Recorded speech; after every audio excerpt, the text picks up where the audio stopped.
et bienvenue à toutes et tous à cette première webconférence 2024 Link. On est très content de vous retrouver, patients en réseau et Dis-moi Santé. Et Dis-moi Santé pour, dans le cadre de Mars Bleu, le mois de sensibilisation au cancer colorectal.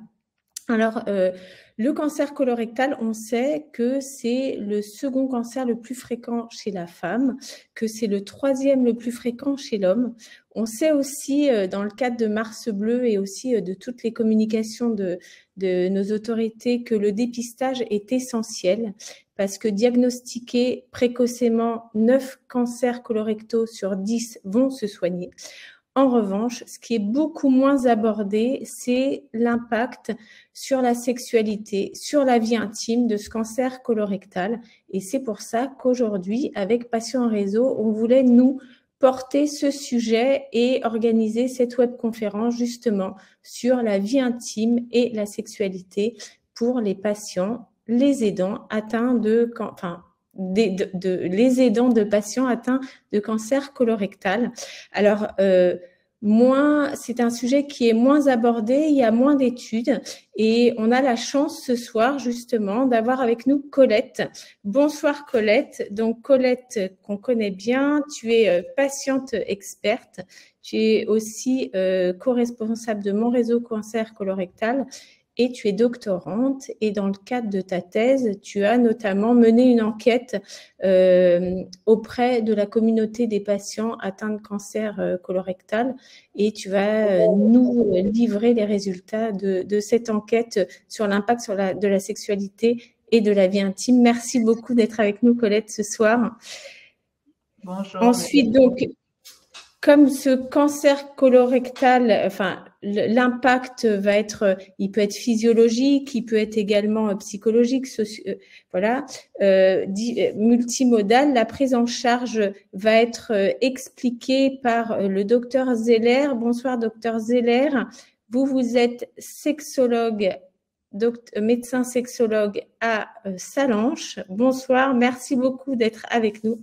Et enfin, puisque comme dit le film, l'amour, c'est mieux à deux, nous allons avoir Alice Pia, qui est praticienne en thérapie de couple, voilà, et qui va nous expliquer comment se passe une thérapie de couple et comment parler à son aidant, comment les aidants peuvent aussi être partie prenante dans cette thérapie. Bonsoir à tous les trois, ravis d'être avec vous. Et alors, changement aujourd'hui, je vais avoir le plaisir de co-animer cette webconférence avec Cyril, qu'on ne présente plus, qui est l'autre co-responsable de Mon Réseau Cancer Colorectal, à qui je laisse tout de suite la parole. Et je vous souhaite à toutes et tous une excellente webconférence. Merci Oriane, bonsoir à toutes et à tous, bienvenue à cette première conférence de l'année. Donc 2024, c'est les 10 ans de Patients en réseau, donc ça vaut le coup de le signaler aussi. D'ailleurs, vous avez pu voir que notre logo avait changé.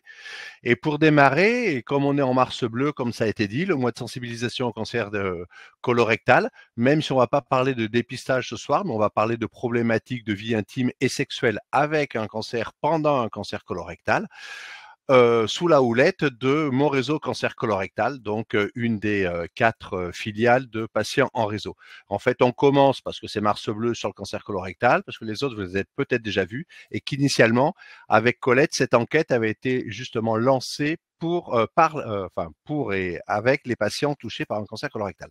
Donc, je vous remercie à toutes et à tous d'être très nombreux ce soir et je passe sans plus attendre la parole à Colette qui va donc dévoiler les résultats de cette enquête qui a été faite auprès de beaucoup de patients pendant quelques mois l'an dernier et dont les résultats ont déjà été affichés dans quelques congrès scientifiques.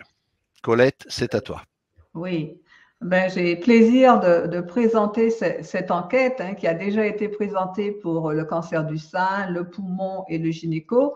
Donc, pour remettre un peu dans le contexte, en fait, nous avons eu au total 429 répondants sur l'ensemble de ces 4 cancers, donc en incluant bien sûr le colorectal, en sachant qu'il y avait environ 48% pour le sein, 24% pour le colorectal, 14% pour le poumon et pour le gynéco. Voilà. Donc là, je vais vous présenter, focaliser ma présentation, bien évidemment, sur tout ce qui va toucher au colorectal. Voilà, donc ma présentation, Oriane. Voilà. Donc, en fait, cette enquête s'est déroulée entre août de 2022 et avril 2023.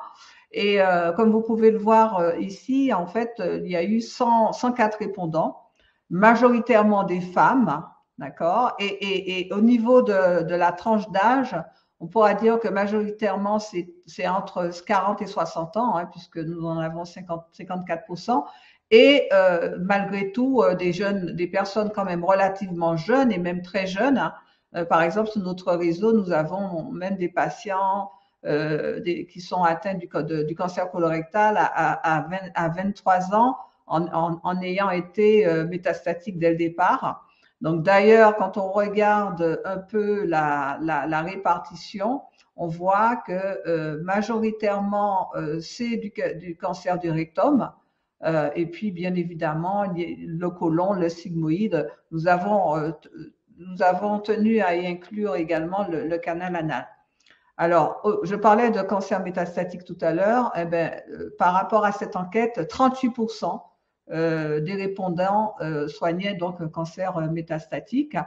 Et quand on parle du cancer colorectal, on parle souvent de la stomie qui est cet abouchement que l'on fait au niveau de l'abdomen pour faire évacuer les selles lorsqu'il y a besoin par rapport à la chirurgie de faire en sorte que les patients puissent temporairement ou définitivement évacuer leurs selles de cette façon-là.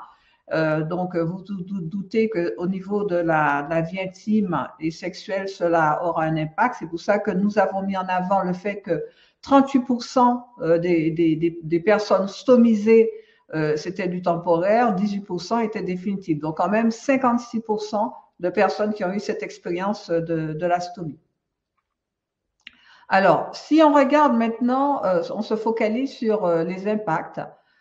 Eh bien, on peut dire, nous, on a tenu évidemment à faire la différence avant et après la survenue du cancer, parce que c'est cela qui nous intéresse, c'est pouvoir évaluer les changements qui ont été constatés.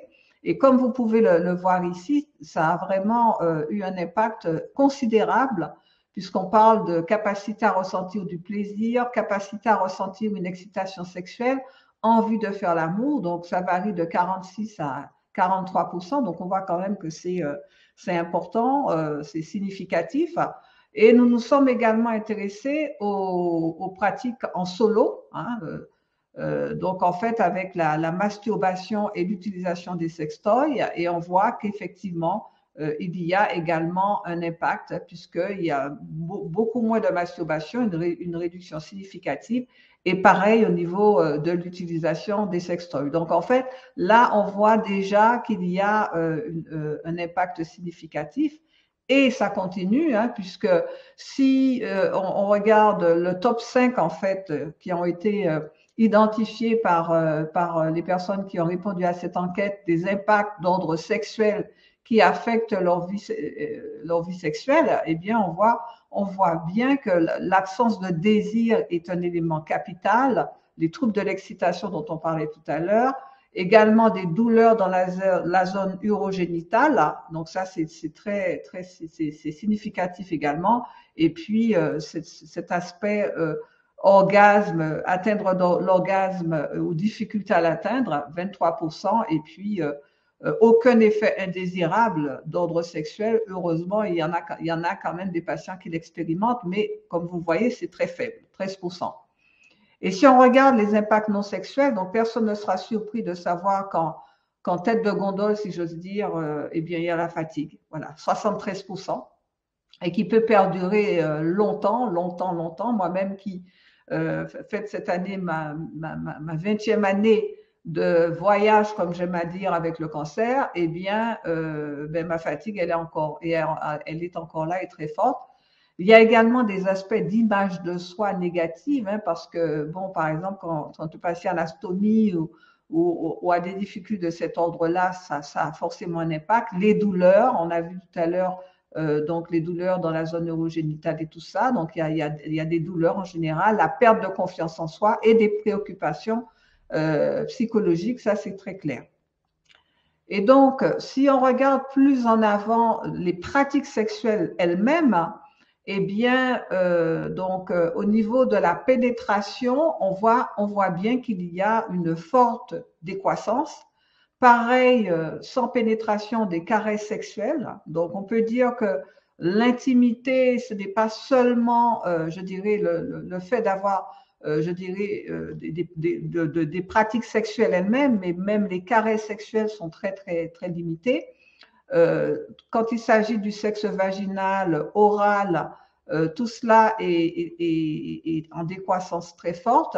Les caresses dans la zone génitale, comme vous voyez également, bon, le sexe anal également, toutes les parties des pratiques sexuelles sont concernées. Bon, là, je tiens à préciser que là, on s'intéressait aux personnes qui étaient en couple et là, on parle de 67 répondants en couple, voilà, qui nous ont répondu.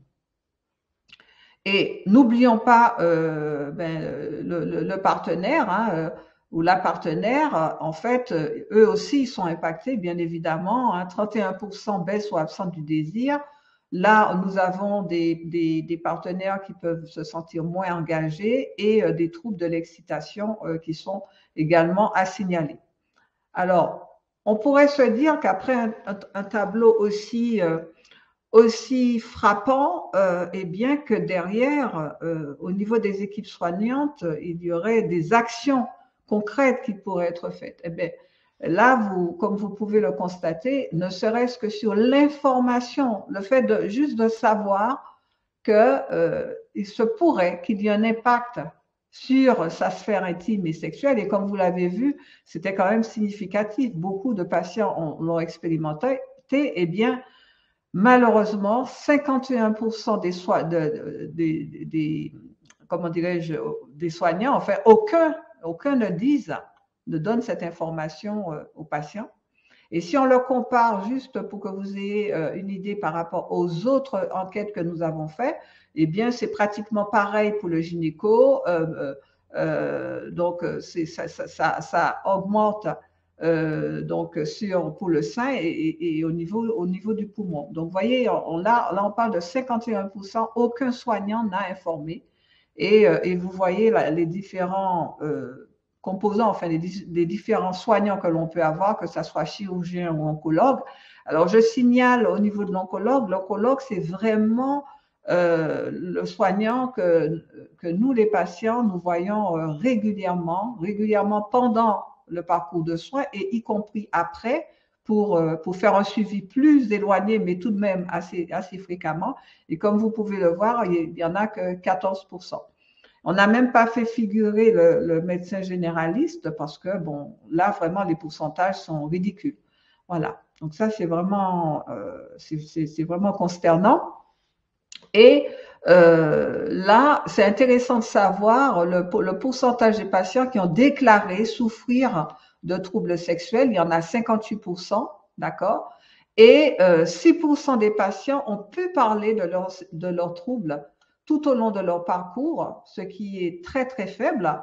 Et là, vous avez également la répartition. Vous voyez, par exemple, au niveau du gynéco, on était pratiquement à 0%, au niveau du poumon également. Donc, on peut dire que quel que soit le cancer, ce sont des chiffres qui sont très faibles.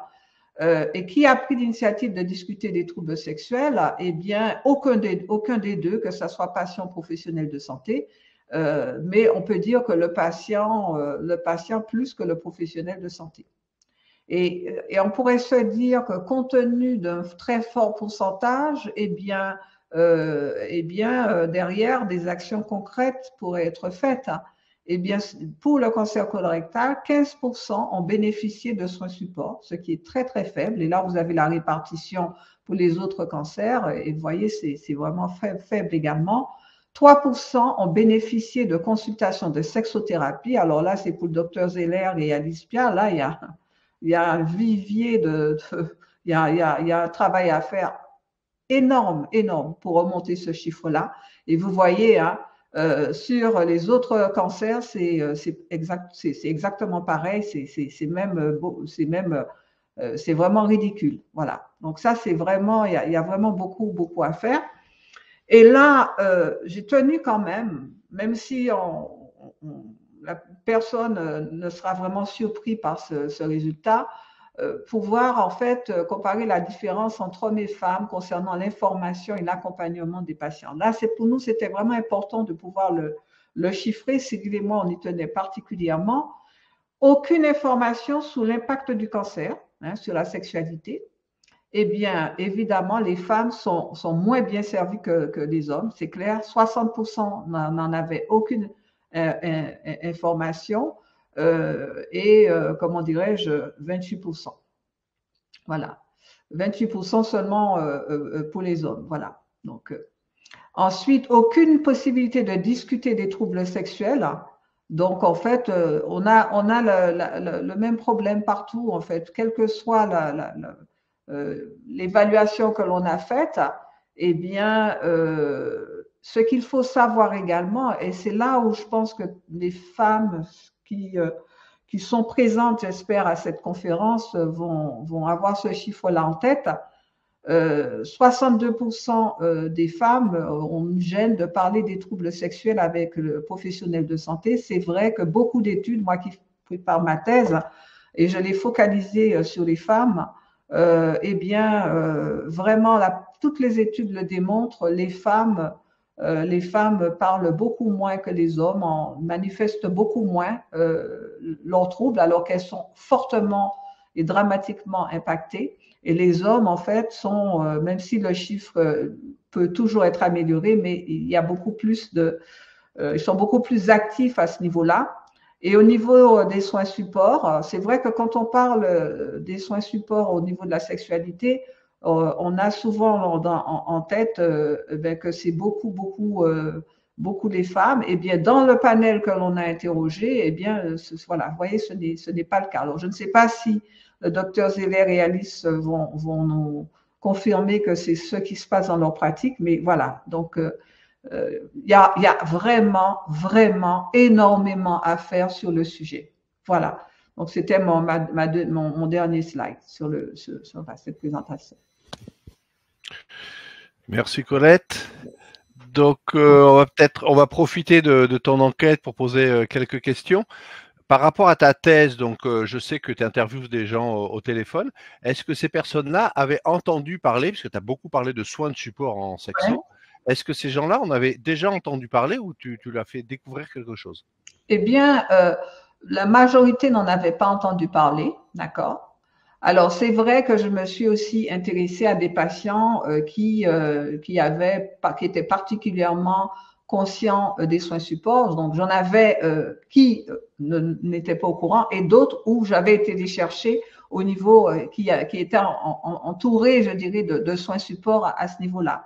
Mais très clairement, même ceux qui ont été entourés de soins supports ne le savaient pas. Ils ont eu la chance d'avoir des équipes médicales pour lesquelles c'était extrêmement important. Mais vraiment, il y a un déficit énorme à ce niveau-là. Merci Colette. Alors moi, j'avais une question, puisque tu as mené cette enquête dans les 4 réseaux et qu'on a vu parfois que tu faisais des parallèles. Qu'est-ce qui est très différent les uns des autres? Notamment, tu parlais du manque d'information chez les femmes, les femmes qui osent moins s'exprimer. On a l'impression, et c'est peut-être une fausse impression, que par exemple dans le cancer du sein, les femmes vont plus s'exprimer, etc. Est-ce que c'est une impression? Est-ce que ces chiffres sont ce que tu nous as présenté? Finalement, c'est une image qui est assez superposable d'un réseau à un autre? Moi, je dirais que si on parle du cancer du sein, on parle beaucoup du cancer du sein, mais vraiment beaucoup. Et c'est vrai que quand j'interviewais, parce que moi, dans mon panel, au niveau de ma thèse, j'interviewe des patients de différents cancers, et c'est pour ça que je vais faire cette démonstration. Eh bien, beaucoup de patients se plaignent qu'il n'y a pas suffisamment de visibilité de leurs problèmes par rapport à leur pathologie qui n'est pas le cancer du sein, d'accord? Donc, en fait, je pense qu'au niveau du cancer du sein, certainement que l'information doit circuler beaucoup plus parce qu'on en parle beaucoup plus, d'accord? Mais malgré tout, dans l'enquête que l'on a faite, Cyril et moi, on a été très impressionnés par ça. Le niveau de soins support, le niveau de soins au niveau sexologie, etc., est vraiment très, très faible. C'est pour ça que d'ailleurs que j'ai mis le comparatif pour qu'on ait en tête on parle, quels que soient les 4 cancers qu'on a explorés, qu'on est vraiment très, très loin du compte. Malgré que ça soit le cancer du sein. Franchement. De toute manière, les problèmes de sexualité et cancer touchent tous les cancers. Ça, on est bien d'accord. Maintenant, tout le monde le reconnaît, il n'y a pas de problème. On nous dit d'ailleurs dans le chat que malheureusement, quand il n'y a pas de soins de support pour la sexo, c'est aussi souvent un problème de financement dans les différents centres de soins. Et ça, c'est bien vrai, mais c'est à partir du moment où on fera remonter l'info, où les gens en parlent, où les gens disent qu'il y a une vraie problématique, peut-être que les fonds se développeront. J'ai une question, Colette, pour toi. Est-ce qu'en 2 mots, tu peux définir ce qu'est la sexualité pour toi et comment tu l'amènes quand tu fais tes questionnaires? En fait, moi, j'aime bien parler de vie intime et sexuelle. Voilà. En fait, la sexualité, la sexualité telle que quand j'en discute avec les patients, ils font bien la distinction, c'est-à-dire que beaucoup de patients qui malheureusement ne peuvent plus être pénétrés parce que ça a été aussi quelque chose qui a été assez fort dans les différents entretiens que j'ai eus où la pénétration devenait impossible, voire enfin difficile pour certaines, mais impossible. Hein. Je répète que j'interviewais que les femmes. Hein. Moi, dans ma thèse, au niveau de ma thèse, eh bien, ce qu'elle privilégiait beaucoup, c'est la tendresse, comment dirais-je, les câlins, etc. Parce que à un moment donné, la sexualité au sens pénétration et tout cela ne pouvait pas se faire. Et beaucoup me disaient, il n'y a pas que la pénétration, et c'est vrai, d'accord? Donc en fait, la sexualité, c'est quand certaines en parlaient, c'était vraiment lorsqu'il y avait un acte à proprement parler, lorsqu'il pouvait y avoir du sexe oral et tout cela. Mais ce qui les caractérisait surtout, c'est vraiment ce côté intimité, ce côté cocooning avec son compagnon. Voilà. Alors, Colette, c'est très intéressant comme image posée, comme analyse, etc., comme bilan. On voit au cours du chat plusieurs problématiques, des gens qui disent c'est parfois peut-être un manque de temps, c'est aussi très onéreux, etc.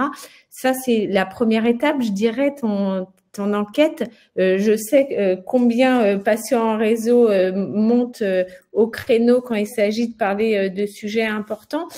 Toi, quelles seraient les pistes d'amélioration? Comment on pourrait faire mieux en fait en France est-ce que il n'y a pas assez de réseaux, les gens ne savent pas où trouver un sexologue, est-ce que c'est le temps? Et donc, est-ce qu'il y a des choses sur lesquelles vous réfléchissez pour améliorer les choses? Moi, je dirais franchement, pour moi, le problème number one et qui revient vraiment beaucoup dans la bouche des patients que j'interroge, c'est le côté tabou. C'est le fait que, bon, ça ne se fait pas vraiment de parler de ce sujet-là. Et surtout quand on parle du cancer. Parce que quand on parle du cancer, ce n'est pas une maladie comme toutes les autres. Quand on parle du cancer, on parle d'une éventuelle mort, hein, puisqu'il y a une épée de Damoclès, et donc il y a certains patients qui se sentent gênés de serait-ce que d'aborder ce sujet-là, parce que l'oncologue qu'ils ont en face d'eux se bat pour leur sauver la vie, entre guillemets, d'accord? Et donc, parler de sexualité, c'est vu comme étant peut-être too much dans la tête de certains patients. Et pour moi, ce qu'il faudrait, c'est vrai que les oncologues sont débordés et j'ai beaucoup d'empathie pour les oncologues et franchement, quand on va dans des salles d'attente et quand on est patient, on comprend que les oncologues n'ont pas beaucoup de temps. On ne leur demande pas de parler des experts de sexualité, mais ne serait-ce, par exemple, moi qui ai eu un cancer colorectal avec plusieurs récidives, eh bien, demain, j'aurai un entretien avec le professeur qui me suit en oncologie. Elle va me poser la question classique, combien de fois je fais caca par jour? Bon, c'est pas, on peut pas dire que ça soit une question de l'amour. On pourrait très bien dire dans des consultations, peut-être pas systématiquement, eh bien, comment ça va au niveau intimité, etc. Ne serait-ce que pour donner aux patients le sentiment que c'est normal de poser la question, que ce n'est pas une question taboue.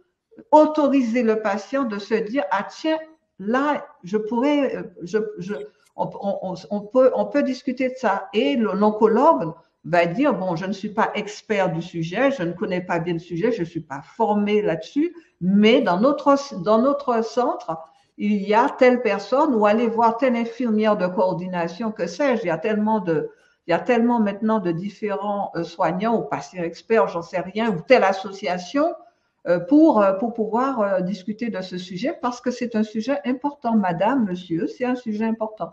Voilà. Je pense que c'est ça, c'est dédramatiser le truc pour autoriser le patient à se dire, eh bien oui, je peux en parler et ce n'est pas indécent d'en parler. Très bien. Je pense que d'ailleurs, on va passer la parole aux professionnels qui vont justement pouvoir expliquer tout ça. Parce que si les patients n'osent pas en parler, les professionnels ne sont pas forcément formés, n'ont pas le temps et n'osent pas non plus forcément parler de la chose comme tu l'as dit. Donc, on pourra reprendre après sur un débat général après les interventions de tout le monde, tout ce genre de questions.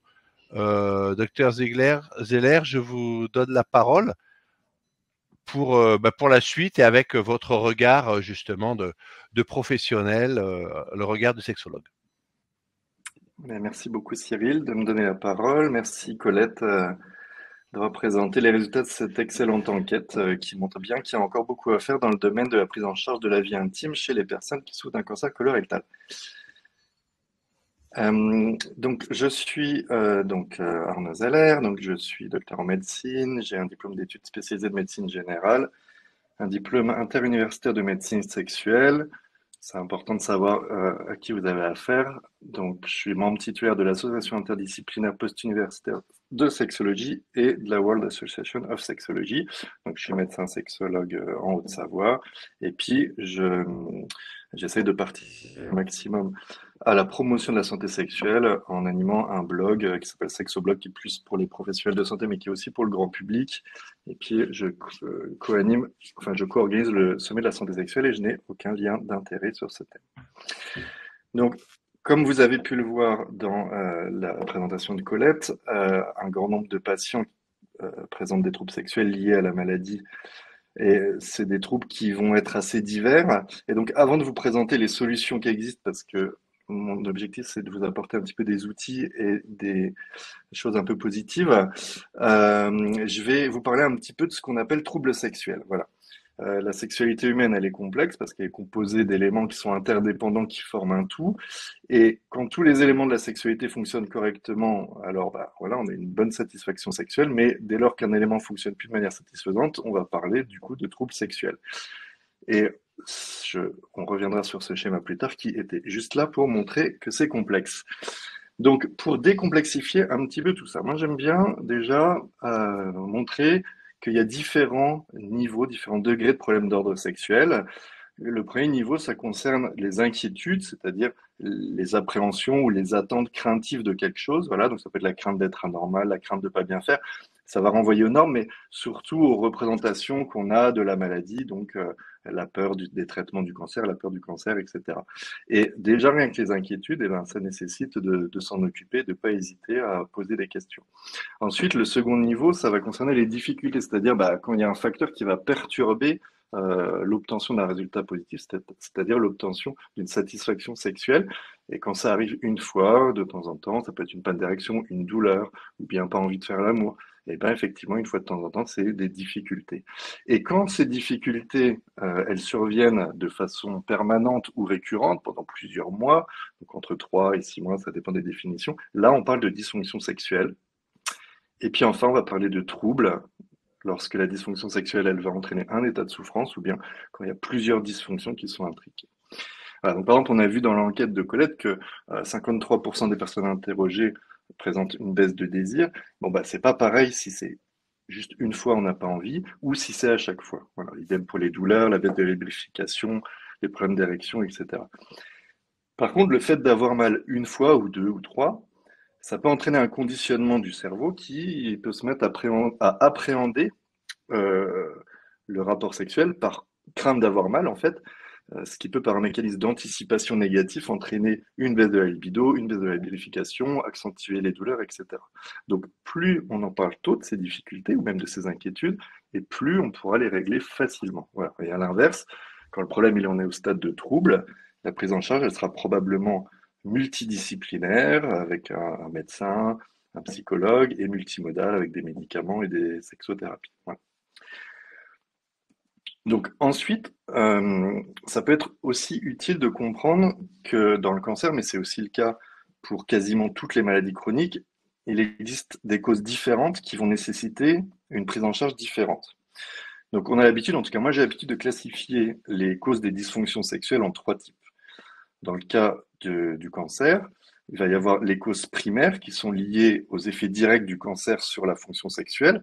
Donc le cancer, ça va entraîner, la maladie va entraîner la fatigue, des douleurs, des troubles du sommeil aussi liés aux douleurs. Et bien évidemment, on sera en moins bonne disposition pour avoir une intimité, des rapports intimes, etc., quand on est fatigué ou quand on a mal lors des rapports.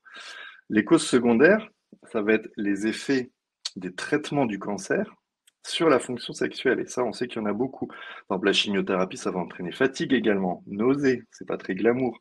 Quand on a envie de vomir, d'avoir des rapports. Les rayons peuvent entraîner une sécheresse vaginale, des douleurs. Et puis voilà, la chirurgie qui va entraîner des cicatrices, parfois des stomies, qu'il va falloir gérer, etc. Bon. Donc tout ça, c'est les causes secondaires. Et les causes primaires et les causes secondaires, souvent, c'est des causes organiques et donc elles vont être prises en charge par les professionnels de la santé physique. Voilà, les médecins, les infirmiers, le stomathérapeute, etc.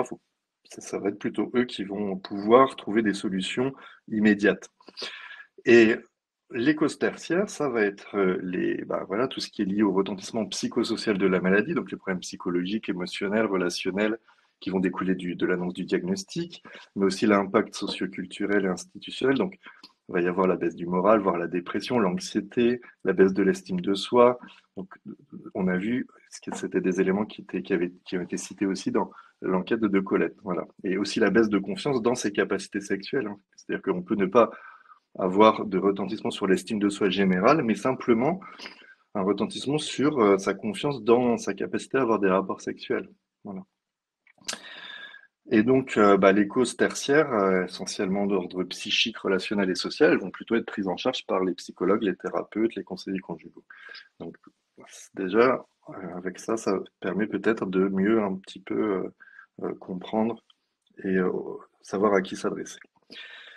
Donc, on va demander, hop, oui, très important, j'ai mis en rouge que la prise en charge dans le cas des dysfonctions sexuelles dans le cancer colorectal, elle est forcément multimodale et multidisciplinaire parce que c'est une maladie qui a un retentissement et physique et psychique, et puis de toute façon, vous avez l'habitude, enfin on a les patients qui sont traités pour un cancer, ils ont l'habitude parce que c'est déjà le cas dans leur prise en charge du cancer en général, la prise en charge elle est multimodale avec des professionnels qui sont spécialisés dans telle et telle chose. Alors, à qui s'adresser en cas de problème sexuel? Donc, ce qu'il faut savoir, c'est que, comme le disaient Colette et Cyril, l'INCa, l'Institut national du cancer, avec l'association francophone des soins de support en oncologie, a publié en 2021 des recommandations et un référentiel qui injonctionne les professionnels de santé et de la santé du cancer à prendre en charge la santé sexuelle dans les soins de support. Donc normalement, ça fait partie, la santé sexuelle, elle fait partie des soins de support en oncologie. Donc tous les professionnels de santé, ça c'est l'INCa qui le dit, doivent s'intéresser à la santé sexuelle de leurs patients, et particulièrement en cas de cancer. Ils disent aussi que l'évaluation des besoins et des demandes en santé sexuelle et en vie intime, ça nécessite de considérer la personne malade dans sa globalité, partenaire y compris, et que les problématiques oncosexuelles, elles relèvent de la responsabilité et de la compétence d'une majorité de professionnels de première ligne, tant sur le plan de la prévention que de la prise en charge. Donc,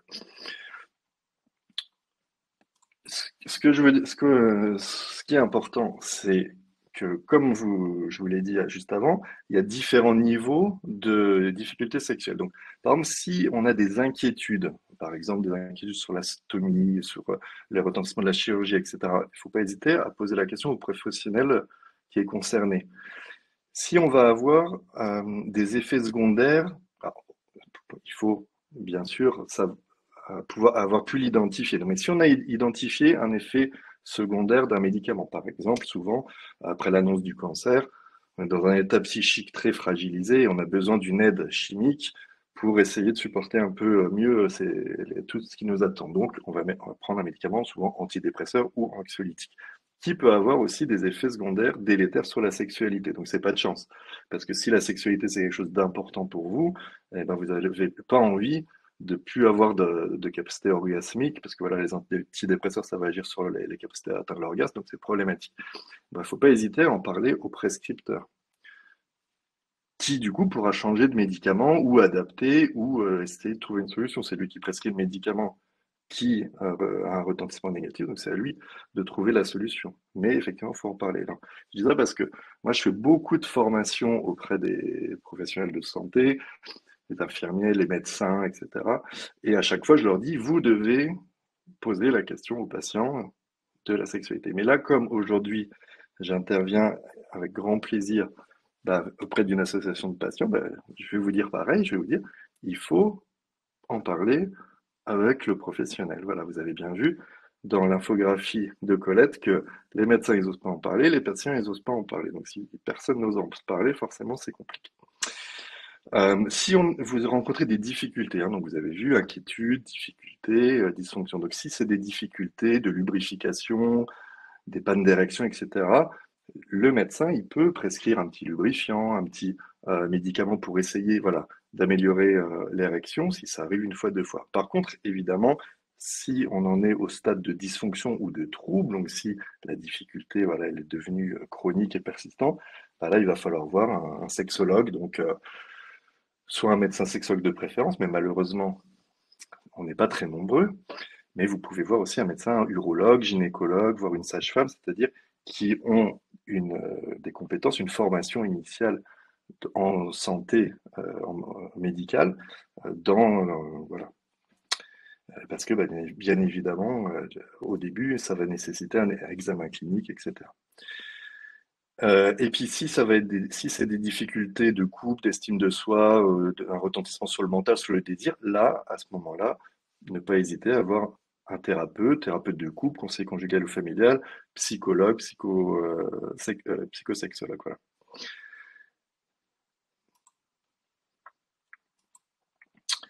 Et donc maintenant, on m'a demandé où trouver un sexologue. Alors, c'est vrai que trouver un sexologue, c'est pas forcément évident, mais je pense que la première chose à faire, c'est déjà de demander à son oncologue. Pourquoi? Parce que la prise en charge des troubles sexuels faisant désormais partie des soins de support, eh bien, peut-être que dans l'hôpital où vous êtes suivi pour votre cancer ou dans la clinique, eh ben, est déjà présent un professionnel qui s'occupe de ça. Ce qu'il faut savoir, c'est que parfois, les professionnels qui s'occupent de la sexualité n'ont pas un titre officiel de sexologue, parce qu'en France, la sexologie, c'est pas une discipline. Parfois, ça peut être par exemple une infirmière qui a le diplôme interuniversitaire de sexologie, donc le même que le mien.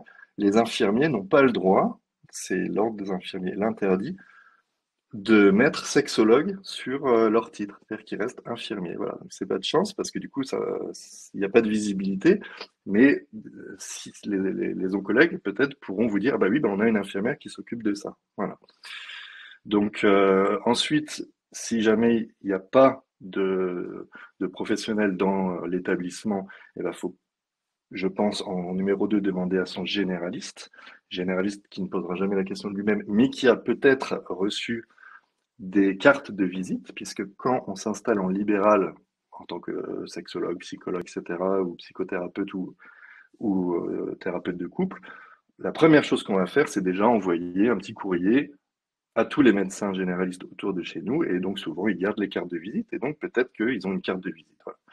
Et puis si, malgré tout ça, il y en a, vous n'avez pas de réponse, et bien vous pouvez chercher sur les annuaires des professionnels. Alors, les annuaires des professionnels, qu'est-ce qu'on appelle les annuaires des professionnels? Donc, les associations de sexologues, alors soit de médecins sexologues, soit de sexologues cliniciens ou de sexologues globaux, ont en général toujours un annuaire de leurs membres. Donc, les associations, comme par exemple l'association interdisciplinaire post-universitaire de sexologie, mais les 4 associations que j'ai mis ici, et syndicats, sont des associations. Pour devenir membre de cette association, il faut respecter un certain nombre de critères, avoir certains diplômes, etc. Donc, ce sont des associations dont les membres ont été vérifiés, certifiés. Et donc après, vous pouvez aller sur ces annuaires. Alors, l'association interdisciplinaire post-universitaire de sexologie, l'annuaire c'est trouverinsexologue.fr, c'est celle qui va être la plus complète parce que c'est une association interdisciplinaire, c'est-à-dire qu'il y a des médecins, des oncologues, des kinés, des infirmières, etc. Mais tous avec une formation initiale dans le domaine de la santé. Le syndicat national des médecins sexologues, là, ça va être que des médecins sexologues, donc ça peut être intéressant aussi de regarder, mais donc du coup, il y en a beaucoup moins. L'ASCLIF, c'est l'association des sexologues cliniciens francophones. Donc les sexologues cliniciens, ça va plutôt être des psychologues et des soignants qui sont dans le domaine du psychisme.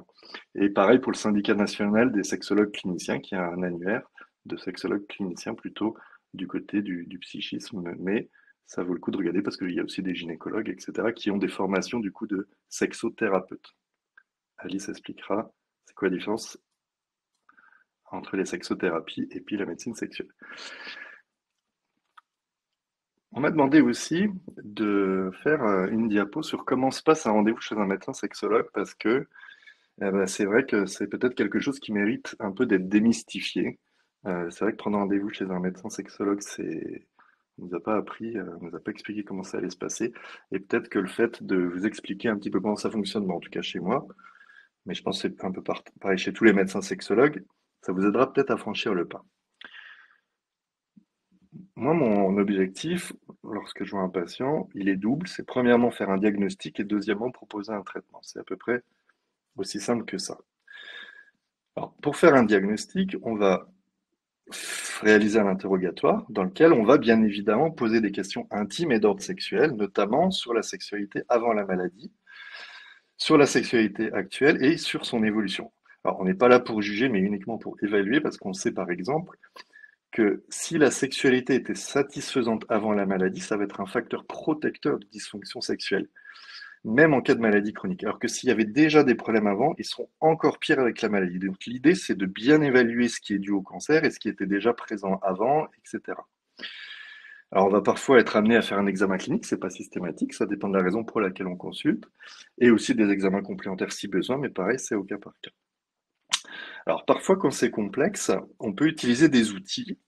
Et par moi, en tout cas, je me base sur le cycle de la réponse sexuelle parce qu'il faut savoir que d'un point de vue physiologique, au niveau de la sexualité, on est tous à peu près identiques. C'est-à-dire que pendant un rapport sexuel, on va vivre des phases qu'on appelle la réponse sexuelle, avec une phase d'excitation qui correspond à l'érection chez l'homme, à la lubrification chez la femme, une phase de plateau lors de la pénétration, lorsqu'il y a une pénétration, et puis une phase d'orgasme qui va se terminer par une phase de résolution. Bon. Alors, ça, c'est d'un point de vue purement physiologique, et moi j'aime bien quand c'est vraiment un peu compliqué, quand on ne sait pas trop quel est le problème, est-ce que c'est un problème d'excitation, d'orgasme, de désir, etc. Eh ben, utiliser ce schéma-là, ça permet souvent de clarifier les choses. Et ce qu'il faut aussi comprendre, c'est que quand tout ça se passe bien, excitation, plateau, orgasme et résolution, eh bien du coup, ça va donner envie d'avoir encore des rapports, c'est-à-dire que ça va donner ce qu'on appelle la libido, voilà, ou le désir.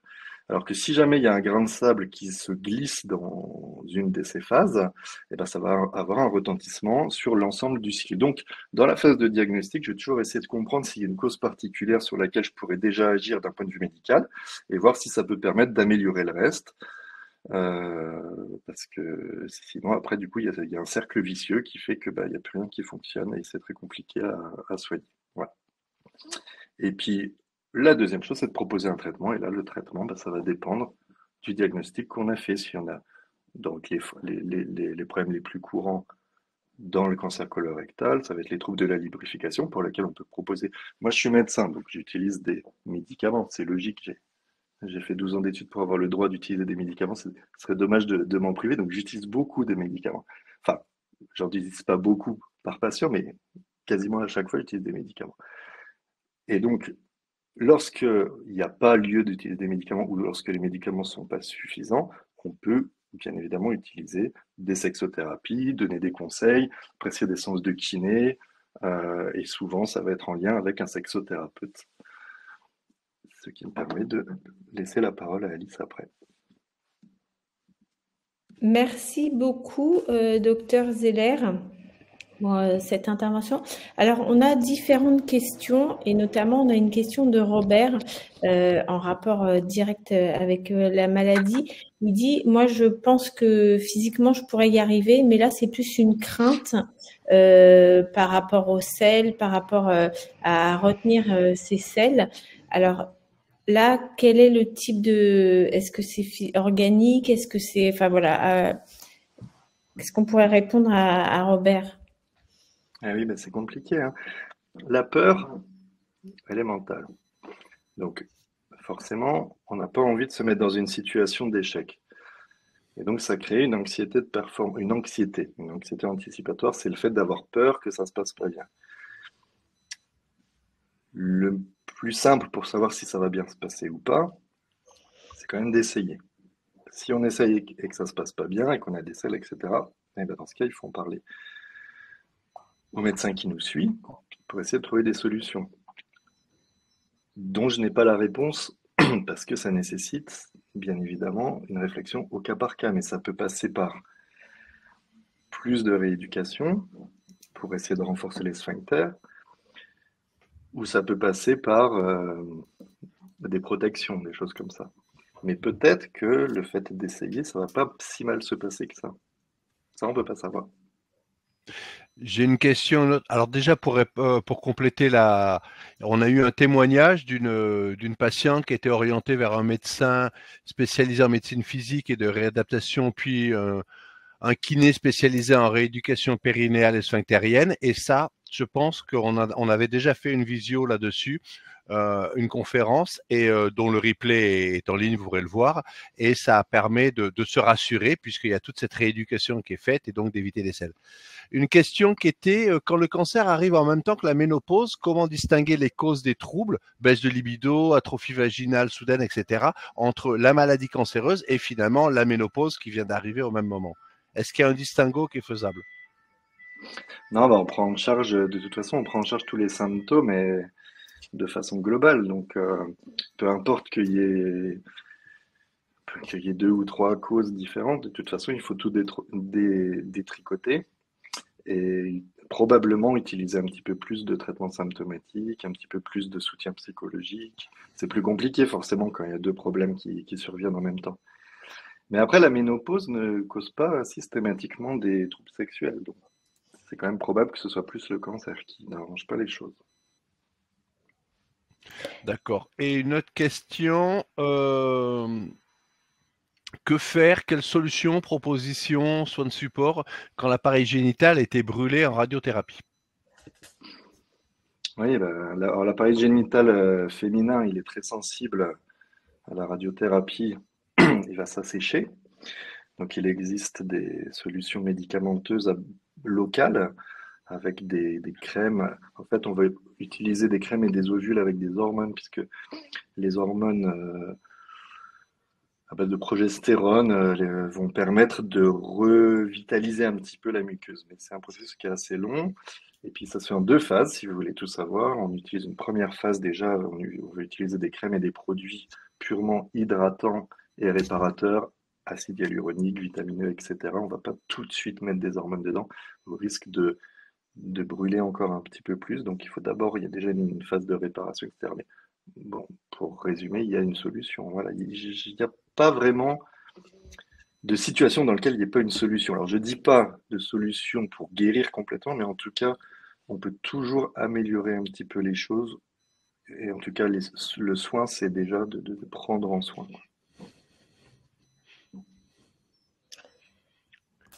Alors, j'étais en train de lire les commentaires. Donc, on a Charlotte qui nous dit que c'est important que le patient soit accompagné pour identifier que la problématique existe, parce que c'est vrai que je ne sais plus qui disait que finalement, quand on est malade, c'est peut-être pas la problématique essentielle, mais elle fait partie, comme le rappelait Cyril, de la qualité de vie, d'un droit qui est reconnu par l'OMS, puisque la santé globale reconnaît la santé sexuelle. Et donc, effectivement, c'est un sujet à ne pas sous-estimer.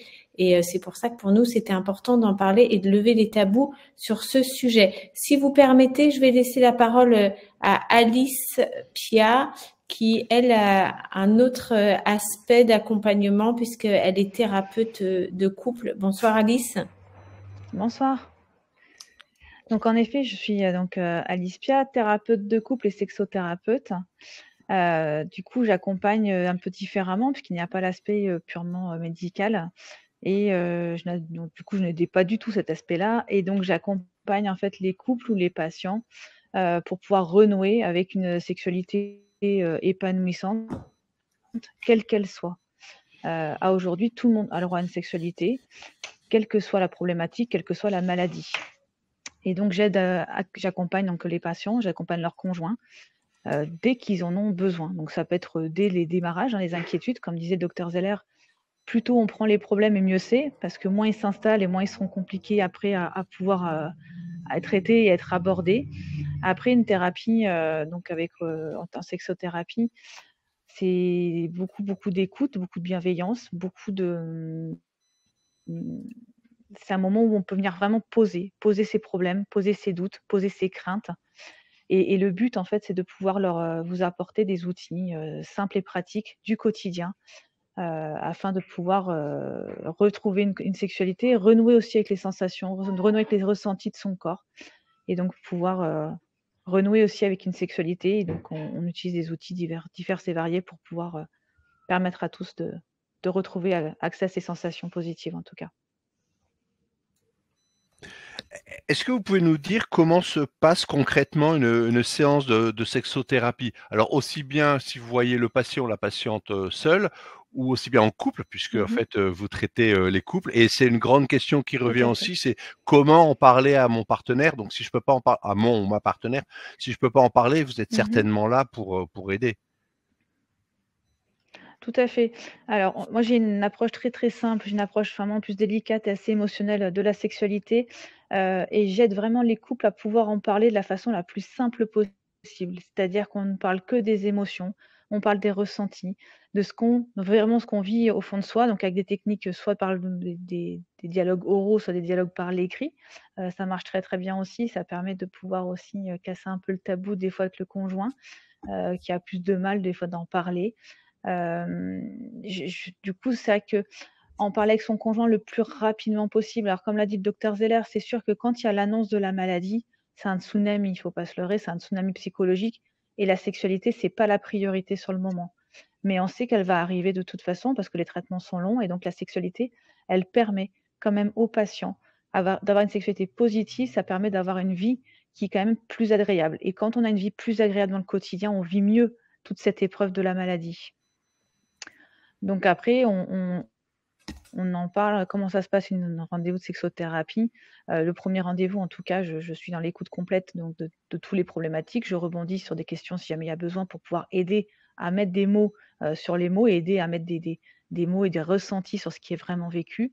Et après, j'utilise, mais dès la première session, on utilise en fait des outils. Je leur propose des outils pratiques pour pouvoir en fait se remettre en mouvement immédiatement. On est bien d'accord, donc quand vous aidez les patients, on ne parle pas que d'actes sexuels en lui-même, c'est-à-dire pénétration, mais également un comportement, un relationnel avec la partenaire. Et du coup, vous avez une boîte à outils pour essayer de retrouver confiance en soi, confiance en l'estime de soi et pouvoir le partager dans le couple. Tout à fait. En fait, il faut savoir que la pénétration, ça n'est qu'un outil de la sexualité et ça n'est qu'une phase de la sexualité. Du coup, comme disait Colette, moi je parle plus de vie intime que de la sexualité pure. Ce qui est important, c'est que le couple puisse garder une complicité physique et émotionnelle et vraiment une complicité de tendresse. De comprendre qu'en fait, c'est cette tendresse du quotidien qui va permettre de retrouver en fait le côté sensoriel dans le couple, donc de retrouver de la sensualité pour après arriver à la sexualité. Et la sexualité, elle peut être multiple. Comme l'a dit le docteur Zeller, c'est multimodal, multidisciplinaire, mais la sexualité, c'est pareil. On peut inventer sa sexualité. Et en fait, moi, dans mes outils, j'aide le couple et chaque couple à recréer leur sexualité.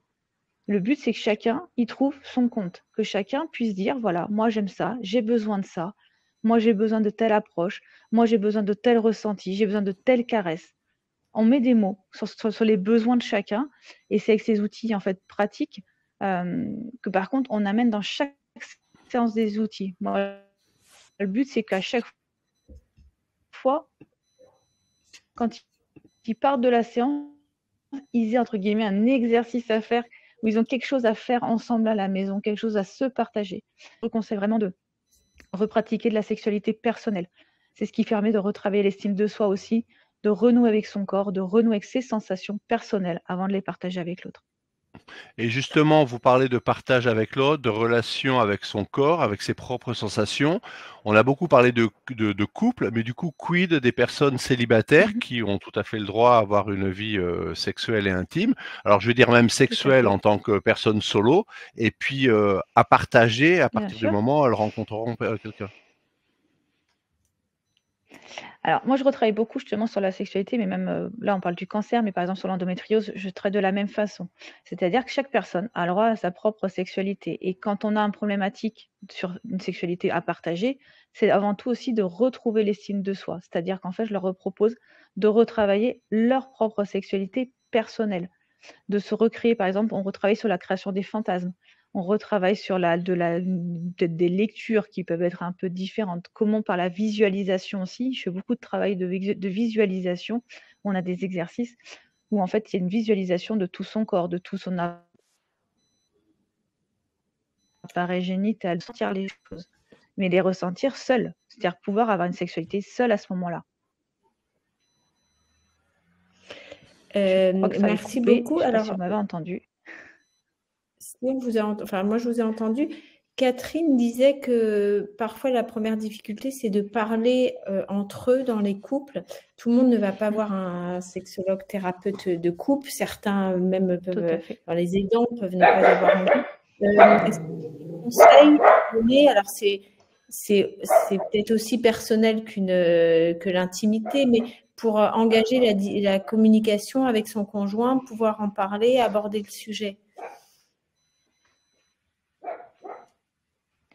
Alors, moi, j'ai beaucoup de rendez-vous qui se passent où la personne vient seule, justement, parce que le conjoint, on n'a pas su lui dire, on n'a pas su oser parler.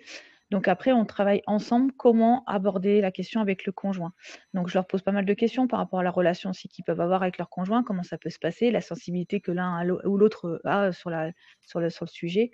Et après, je leur propose vraiment d'aborder la façon très, très simple, c'est de juste pouvoir dire à son conjoint, voilà, à aujourd'hui, je ressens telle ou telle chose, je ressens telle ou telle douleur, je ressens telle ou telle frustration, tel ou tel désir. Voilà mes ressentis personnels, voilà les émotions qui me traversent à ce moment-là. C'est parce que je t'aime que je te les offre aussi. C'est un cadeau que je te fais, en fait, en tant que conjoint, de te partager mes émotions, de partager mes doutes, partager mes craintes.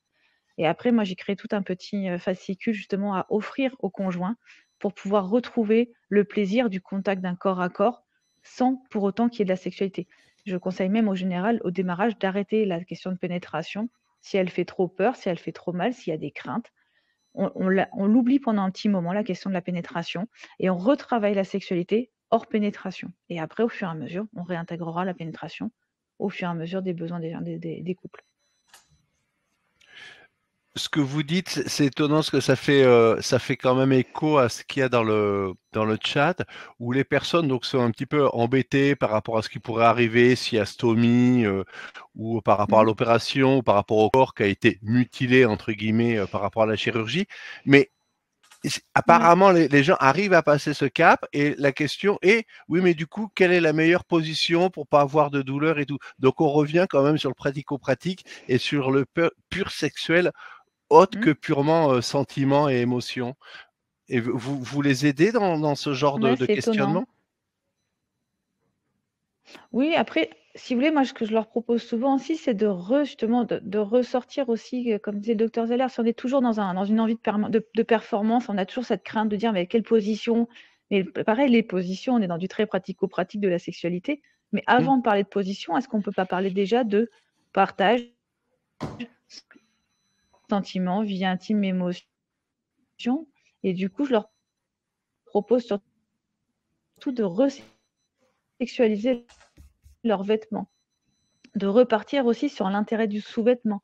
Pour des femmes qui ont eu des ablations du sein, par exemple, je leur propose de retravailler avec leur conjoint justement sur l'achat de petites brassières qui soient plus sexy, de jolis t-shirts, de jolis body ou quoi que ce soit. Et pour des hommes qui ont resexualisé, quand on dit sexualité, c'est pas forcément la nudité pure.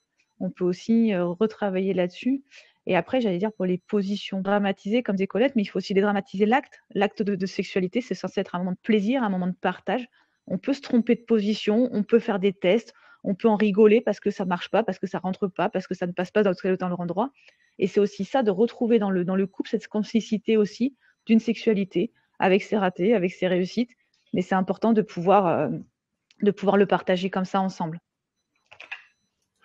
Oui, donc si je comprends bien, le but est votre travail est de faire comprendre aux patientes qu'il faut re-érotoriser et oui, il est dur à dire ce mot. Je l'ai enlevé parce que j'arrive plus à le dire celui-là.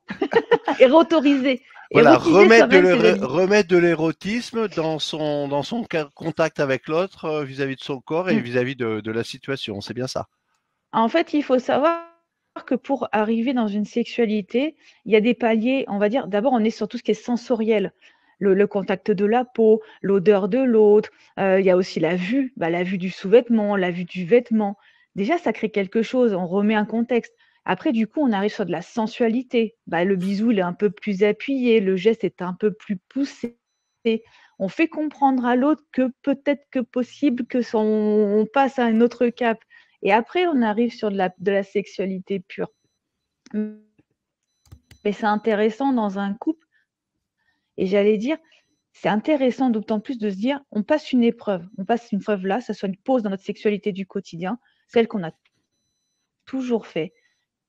Est-ce qu'on ne peut pas aussi recréer notre sexualité ensemble? Est-ce qu'on ne peut pas essayer de faire autre chose ensemble et de revenir être acteur d'une autre sexualité? Et comme l'a dit le docteur Zeller, il y aura un moment donné, il y a de l'andropause pour les hommes, il y a de la ménopause pour les femmes, il peut y avoir d'autres problématiques. C'est aussi une avance sur le travail qui aura lieu plus tard, parce que après, moi, je les retrouve aussi plus tard avec l'andropause, la ménopause. Les problèmes d'érection, les hommes les auront toute leur vie, les problèmes de lubrification, les femmes les auront dans d'autres moments de leur vie aussi. Ce moment-là, malgré tout, la maladie, c'est aussi peut-être un moment de se poser ensemble et de dire, OK, on a cette phase-là, qu'est-ce qu'on peut faire ensemble, qu'est-ce qu'on peut créer, et de redevenir acteur d'une autre sexualité aussi. Merci beaucoup. On va arrêter là. D'accord, Cyril. Je crois qu'on a eu beaucoup d'éléments avec de réponses, avec des prismes assez différents. Laure propose une rencontre en mode libre sur les réseaux sur le canal de Mon Réseau Cancer Colorectal. Cyril, est-ce que tu veux dire un mot et puis ensuite je conclurai? Alors, je veux dire un petit mot. D'abord, je remercie les intervenants qui étaient là ce soir. C'est très intéressant. On a bien vu qu'il y avait une approche en fait multimodale. Et je pense que donc, quand on est dans ces problématiques, il faut aussi bien aller voir professeur Zeller que Alice Pia ou ceux que vous avez dans vos régions qui répondent aux mêmes professions. Et c'était vraiment très intéressant. Juste avant de finir, je tiens à vous rappeler que le 27 mars à 18h, toujours dans le cadre de Mars Bleu et du cancer colorectal, on fera alors cette fois-ci vraiment orienté sur le dépistage, une webconférence sur le dépistage, les jeunes aussi, point d'interrogation, puisqu'aujourd'hui le dépistage colorectal, comme vous devez le savoir, est proposé aux personnes asymptomatiques entre 50 et 74 ans. Il peut se poser des questions parce qu'il y a beaucoup de personnes en dessous de 50 ans qui ont des cancers colorectals. Donc, quid de ce dépistage à l'heure actuelle? Je te laisse conclure, Oriane. Merci beaucoup. Alors, on va vous mettre sur le chat, Jade, le lien, s'il te plaît, pour la webconférence dont a parlé Cyril, s'il te plaît. On va aussi vous envoyer un questionnaire pour cette webconférence. Merci à toutes et tous. Quand on a commencé, on a dit parfois le sujet n'est pas abordé, le sujet est encore tabou. On voit que ensemble, on a réussi à lever certains tabous et surtout à avoir certaines réponses. Donc, merci à nos orateurs qui nous ont apporté ces réponses. Merci à Colette qui a mis le sujet sur la table. J'organise avec notamment le soutien de Patients en Réseau une journée présentielle le 27 avril, Trajectoire Cancer. Et je profite puisque je voyais que Catherine Adlertal était présente. Elle parlera notamment elle animera une rencontre sur la sexualité et cancer. Donc c'est aussi une occasion de parler sexualité et d'interagir avec un professionnel. Donc voilà, c'était pas prévu, mais comme j'ai vu qu'elle était là, j'en ai profité pour annoncer sa présence. Merci à toutes et tous. Excellente soirée. N'oubliez pas de répondre au questionnaire. C'est vraiment une source pour nous très, très intéressante et ça nous permet de nous améliorer, d'avoir des sujets. Bonne soirée à tous. Au revoir. Merci, au revoir. Merci beaucoup, au revoir. Au revoir. Au revoir.